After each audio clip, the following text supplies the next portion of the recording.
Philippines and France will conduct the second round of talks on a visiting forces agreement in December this year, this time in Manila. It's a big step forward in what could become the first Philippine VFA with a European nation. Mobile journalist Marymon Reyes has the story.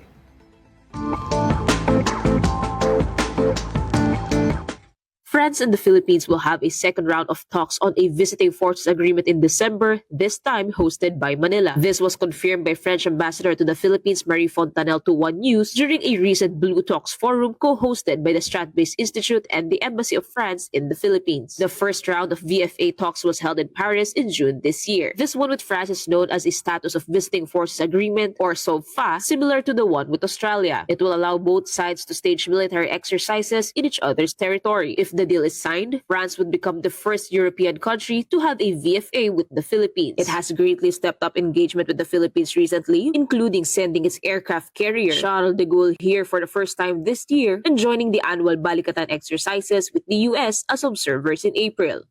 In this regard, France remains steadfast in supporting multilateralism and a rules-based international order, especially in the Indo-Pacific. France's presence and commitment to the stability of the region alongside the Philippines is the result of a simple truth. We are not distant observers of the Indo-Pacific. We are part of it. At the forum, experts sounded the alarm over China's increasing aggression. Strat-based non-resident fellow Benjamin Blandin warned that Beijing's asymmetric warfare tactics have ramped up in recent years, covering not just militarization of the islands, but also fortifying their maritime militia, sending fake scientific vessels, putting down sovereignty markers at sea, and cyber warfare. The problem, Blandin warns, is that most of these tactics are not in the open or are hard to detect. And what you see here is actually a very, very small fraction. Remember, 300 different phenomena. Here I only shown 12 out of 300. But what is also very interesting to notice is that out of all those 300 phenomena that I was able to list, only 23% is actually what we see on TV. The ramming, the water cannoning, and all those things. Only 23% is visible and displayed on TV, meaning 80 or near 80% never appears on TV.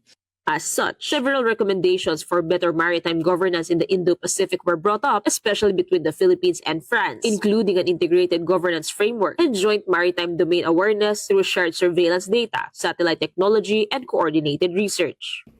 The Philippines' strategic location and France's technological expertise make for a natural partnership in monitoring illegal, unreported, and unregulated fishing, marine pollution, and marine incursions. We can institutionalize multilateral dialogues and education and training platforms where civil servants, coast guards, and local leaders are trained on sustainable maritime management and maritime law enforcement and crisis communication in contested waters. The Philippine Coast Guard says it will also support a potential cooperative agreement with their Chinese counterparts, according to Commodore J. Tariela, PCG spokesperson for the West Philippine Sea. That's after Foreign Affairs Secretary Teresa Lazaro revealed that they are working on an MOU between the PCG and CCG. This comes a few days after the October 12th incident, wherein China once again used water cannons and rammed a Bureau of Fisheries and Aquatic Resources vessel off Pag-asa Island.